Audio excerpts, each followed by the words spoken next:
नमस्कार। आज हम भारतीय शेयर बाजार की आप कह सकते हैं बैकबोन के दो अहम हिस्सों पर बात करेंगे। हाँ, CDSL और NSDL। बिल्कुल।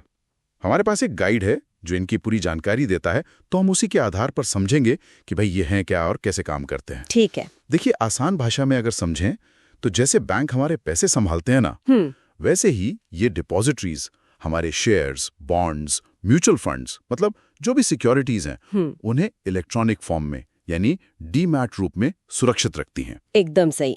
पर सोचने वाली बात है कि इनकी जरूरत ही क्यों पड़ी? पहले क्या होता था? हाँ, ये जानना जरूरी है। मतलब सोचिए, पहले का टाइम जब शेयर्स वो कागज के सर्टिफिकेट्स होते थे। हाँ, वो पुराने सर्टिफिकेट्स। तो उनको संभालना, भेजना, ट्रांसफर करना, इसमें कितनी दिक्कतें थीं।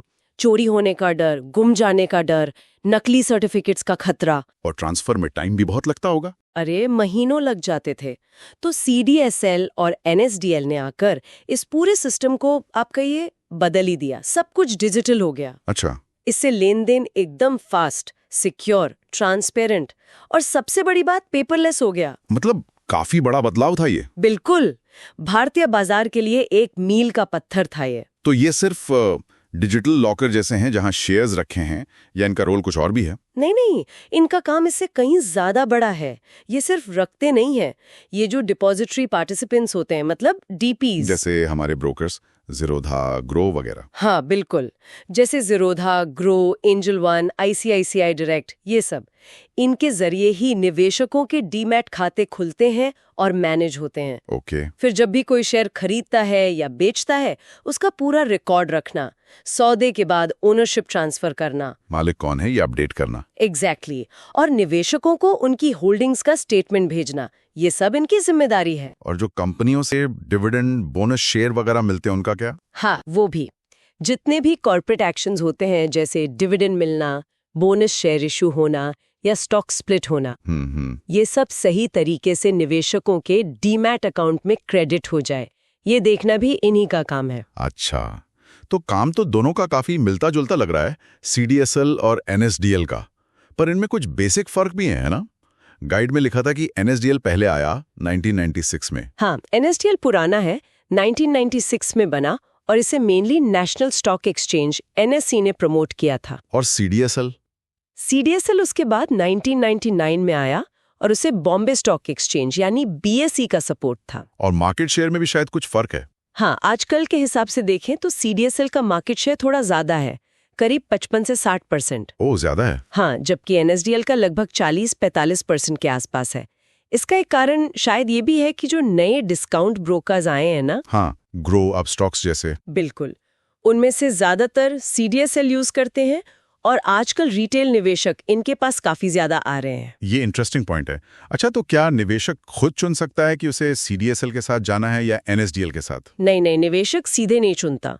ये एक्चुअली इस बात पर डिपेंड करता है कि आपका ब्रोकर किस डिपॉजिटरी से जुड़ा हुआ है। अच्छा, तो ब्रोकर तय करता है एक तरह से। हाँ, जैसे गाइड में भी मेंशन्ड है, Zerodha, ICICI securities, HDFC securities जैसे ब्रोकर ज्यादातर NSDL के साथ है।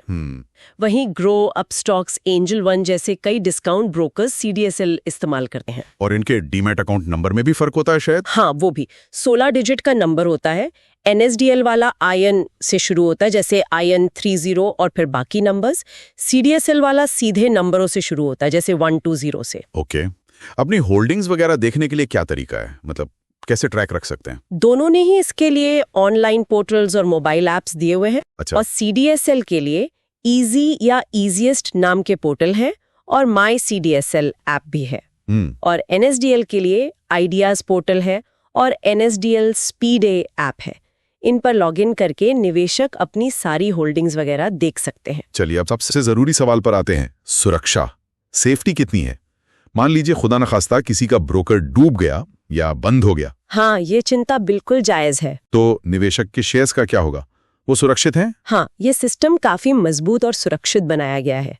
पहली बात तो ये कि CDSL और NSDL दोनों CD यानी securities and exchange board of India के अंडर रेगुलेटेड हैं। मतलब सरकारी निगरानी है। बिल्कुल, कड़े नियम हैं इनके लिए।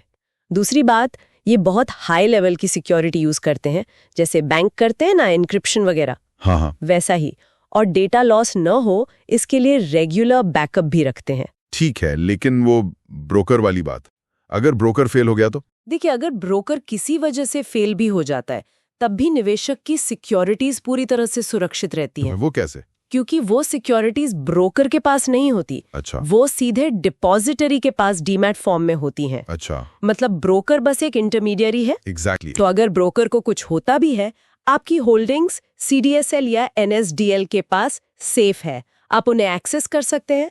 हो सकता है किसी दूसरे ब्रोकर के थ्रू करना पड़े, लेकिन वो आपकी ही रहेंगी। ये जानना बहुत जरूरी है, इससे काफी तसल्ली मिलती है। और चार्जेस का क्या? डिपॉजिटरी को कोई फीस देनी होती है? नहीं, निवेशक डिपॉजिटरी को सीधे कोई फीस नहीं देते। अच्छा। जो भी अकाउंट मेंटेनेंस चार्ज AMC वगैरह होता है, हाँ, वो ब्रोकर लेता है। हाँ, वो ब्रोकर ही लेता है। और आजकल तो कई ब्रोकर 0 AMC वाले प्लान भी देते हैं। सही है। तो कुल मिलाकर हम कह सकते हैं कि CDSL और NSDL ने भारत में स्टॉक मार्केट में निवेश करने के तरीके को बिल्कुल बदल दिया है। बिल्कुल, इसे पेपरलेस, सेफ और बहुत एफिशिएंट बना दिया है। ये मार्केट के इंफ्रास्ट्रक्चर की रीढ़ की हड्डी की तरह है। एकदम सही कहा।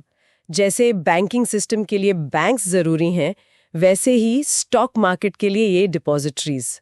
इनके बिना आज ट्रेडिंग या इन्वेस्टमेंट मुमकिन ही नहीं है। और हर डीमैट अकाउंट इन दोनों में से किसी एक से जुड़ा होता ही है। और सबसे जरूरी बात, दोनों ही सेबी रेगुलेटेड हैं और बराबर की सुरक्षित हैं। चलिए, तो आज हमने CDSL और NSDL को काफी अच्छे से समझा, लेकिन जाते जाते एक सवाल मन में आता है। जिस तरह इन डिपॉजिटरीज ने फिजिकल शेयर्स की दुनिया बदल दी, क्या आपको लगता है कि भविष्य में कोई नई टेक्नोलॉजी जैसे ब्लॉकचेन वगैरह, क्या वो इस मौजूदा डीमैट सिस्टम को रिप्लेस कर सकती है? ये सोचने वाली बात है। बिल्कुल, ये एक दिलचस्प सवाल है कि टेक्नोलॉजी आगे क्या मोड़ लेती है। भविष्य ही बताएगा।